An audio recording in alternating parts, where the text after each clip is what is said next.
हम बहुत बुरा हाल में हैं और हमको डराया जा रहा है और धमकाया जा रहा है। तो देखिए भाई, आज हम पूरा सच्चाई बता दें, ठीक ना। पहले बात ई समझिए कि अगर केकरो साथे हम इज्जत लेके ओकर साथे धोखाधड़ी हम करम तो ये अच्छा लगी ना लगी, अच्छा ना लगे।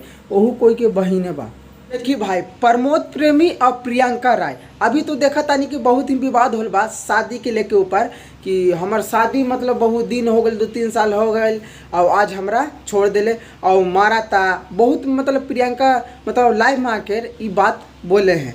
आप लोग भी सुने होंगे, नहीं सुने होंगे तो जाइए उनको चैनल पर जाके देखिए, वो लाइव आकर बोले हैं। आखिर ऐसा क्यों हुआ? देखिए बात यहाँ पे है कि प्रमोद भैया जो है ना, बहुत दिन से इनको साथ संबंध बनाए हुए थे, मगर अब छोड़ दिए। तो छोड़ने के बाद वो लाइव आकर रोकर वो बहुत ही गिरा रहे हैं कि बहुत हम फंस गए हैं। अब आप ही लोग बता सकते हैं क्या सच्चाई है कि गलत है। बाकी आप ही लोग कमेंट किए थे कि भाई प्रियंका राय ऐसे क्यों हुआ, जो कि भोजपुरी इंडस्ट्री के टॉप लेवल के हीरोइन है, जो कि आज रोकर लाइव आकर ये वो बोल रहे कि प्रमोद भैया मतलब ऐसे वैसे, मतलब क्यों बोल रहे हैं बताइए। कुछ तो रीज़न होगा। अब दोनों को बात तो हम तो नहीं जान रहे कि अगर दोनों में झगड़ा हुआ है कि क्या हुआ है, हम तो नहीं बता सकते, मगर इतना हम बता सकते हैं कि देखिए ये तो गलत है। अगर किसी को साथ गलत करिएगा तो ये तो साफा साफा गलत है। तो बस हम यही लगी, मैं लाइव आके बोला था, अब वीडियो बना दे रहा हूँ।